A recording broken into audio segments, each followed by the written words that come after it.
there's a problem with the company too, man. The UFC lost its integrity. You're letting these fighters control the outcome of absolutely everything. You're letting McNuggets. And one thing I have to tell you, we have the same management. So this is the biggest problem, Chael.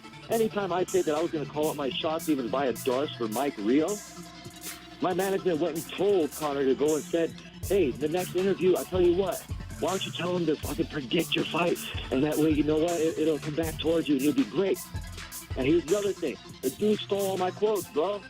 So, Tony, tell me what you mean by that. So, Conor stole your lines. You guys have the same management. Is that a problem? Is there a conflict of interest there? What exactly do you mean? It's a huge conflict of interest now since we're in the weight class now.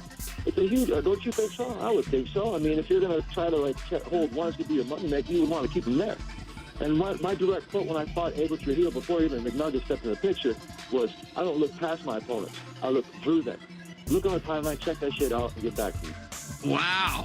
Wow, I didn't know that. Hey, listen, I know he's a rip-off artist, man. I've had plenty of my stuff ripped off by him, too. He goes out and performs it, and he does. I didn't know that, though. So, I mean, what do you do? So you're managed by Adi, he's managed by Adi. I didn't realize that. So, yeah, I guess you make a fair point.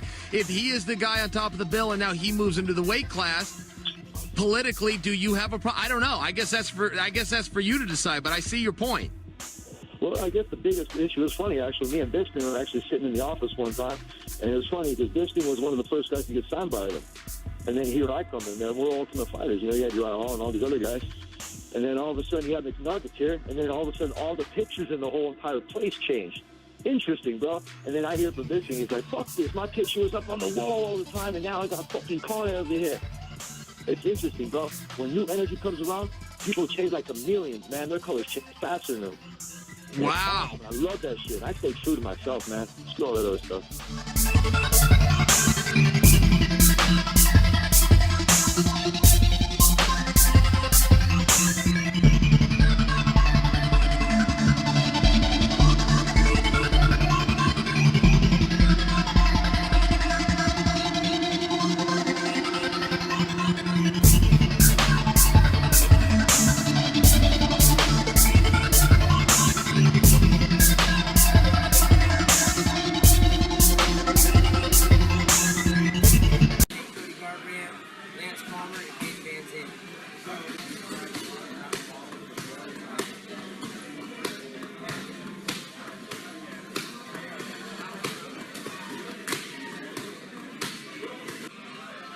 Thanks again, Marcus.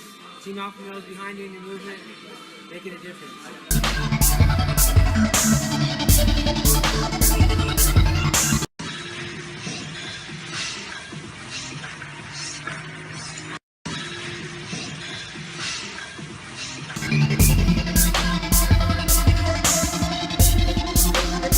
Well, I don't want to rob Khabib of an ass whooping, honestly, because that dude really deserves it. You know, and if Michael Johnson doesn't handle it, I'm going to have to go after that asshole. Because, man, that dude's put a damper in my mood and put a bad taste in my mouth, and I want to clean that shit up. What happened there? What happened between you and Khabib? Because that really blew up. That dude's a dirty Q-tip, man. He needs to change his hat, bro. His whole entire show is a shit show, too. You know, he's got to stand fighting his battles and this and that. But honestly, he can take his state belt anytime he wants to and put it up against my county belt. And I tell you what, I'll go every single time. I will finish that dude. That dude almost got finished by Nate Ortiz. Hey, nothing bad with that one, man. But just for me, man, it's just bullshit, man. I just want to handle this business. With RDA in the mix, you have Eddie Alvarez, you have Khabib Nurmagomedov, and now you want to add McNuggets to the mix. This is great.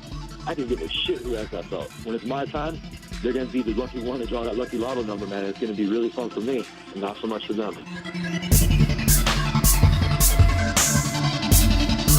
Hey everybody, it's your boy Will Brooks. I just wanted to jump on here and talk to the people real quick. I haven't been on in a little bit, been working on my new project. It's my cooking show, Amateur Hour with Will Brooks. Go check that out on my YouTube channel, Will Brooks. But that's not what I want to talk to the people about today. What I wanted to talk to the people about today is this: finding balance between what we need and what we want in life. And understanding that life is going to give us what we need sometimes and not what we want.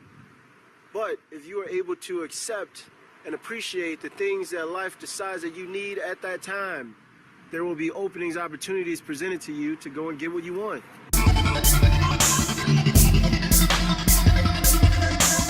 Bon, bon, dice bon, bon. ชีสคุยๆนะ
Thank you.